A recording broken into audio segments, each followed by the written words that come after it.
back sa aking tindahan. So ngayon guys, ang i-share ko naman sa inyo ang mga paninda na nauubos nung Pasko at New Year. So ayan, wala na tayong mga stocks.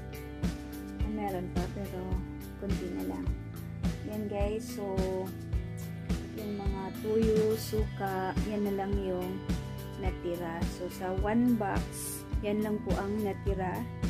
At dito naman sa ating, ayan, magulo, medyo magulo kasi hindi pa nakaayos yan.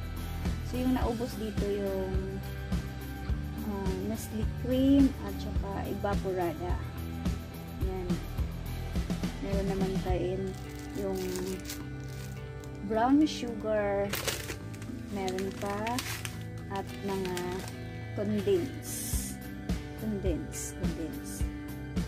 Yan. So and then yung mga ano pa ba yung naubos? Yung 1.5, yan, 1.5 na mga Coke. Meron pa naman akong ito, maraming swak to. So medyo hindi siya nauubos kasi 12 na case ang binili ko dito. So yan na yung natira. At yung mabenta ng New Year yung 1.5. At ito, so 12 case yung binili ko nito, 1.25. So yan na lang din ang natira. So medyo kulang-kulang na yung mga stocks natin. So mag-order na naman tayo. So ano pa ba yung naubos? So kailangan natin, pag may mga okasyon, kailangan talaga natin damihan yung mga madaling mabenta para hindi tayo mawalan. So ano pa ba? Yung mga chichirias taas, meron pa naman at dito.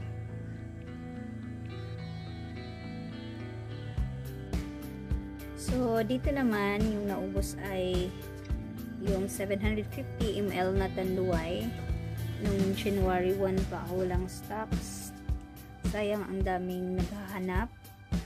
So kasi hindi nag-deliver yung delivery, hindi na nakaya nung 31. So hindi na kami naabutan sa pagde-deliver. So kailangan talaga before sa mga okasyon, kailangan natin nakahanda na tayo. Madami yung bibilhin natin para pagkakataon na kasi natin na bumenta at wala pa naman tayong stock. So sayang naman yung benta kung wala tayong stocks. So yan ang natutunan natin pag may mga okasyon. So kailangan damihan mo talaga yung mga item mo, yung mas bibilhin ng mga customer, like mga alak, syempre mga okasyon, mag-iinuman yan. So yan.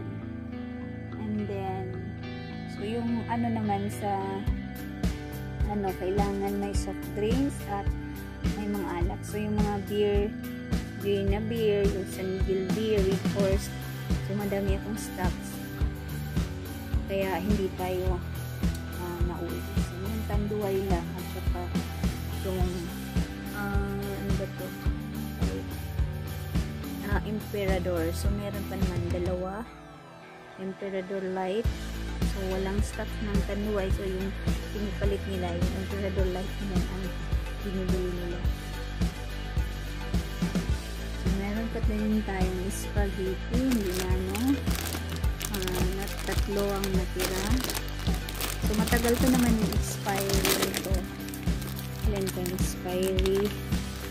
Ayan yung expiry niya. So mabibenta pa natin to August 10, 2021.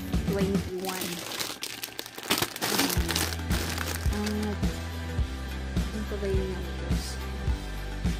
Yung Argentina Nilitak Carminoide, yung pang sahog ng spaghetti, wala akong stocks. At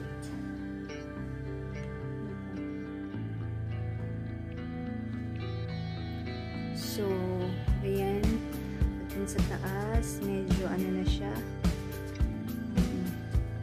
wala na tayong green, soft na green, mga downy, naubos ko yung downy, yung red na lang ang meron.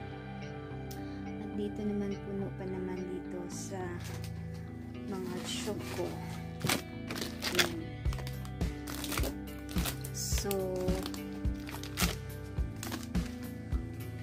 So kailangan sa mga okasyon, kailangan handa talaga tayo para sayang naman yung benta natin kung wala tayong stocks.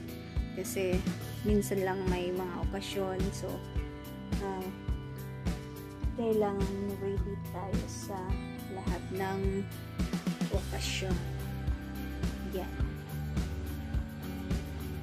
So ayan guys, ito pala yan guys. So, may tablia ako, pure tablia. So yung bili ko dito is 20 pesos, tapos binibenta ko ng 25. So may 5 pesos tayo na profit. And then saan pa ba? Yung sa taas, syrup wings, meron pa naman tayo.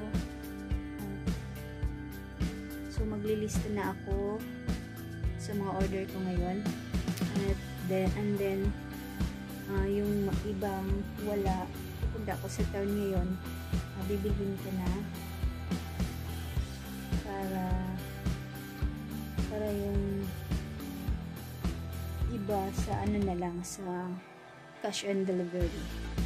Kasi matagal pa naman yung cash on delivery. Yung deliver nila is Thursday or Wednesday. So ngayon ay Monday. Pwede naman tayo bumili sa town. So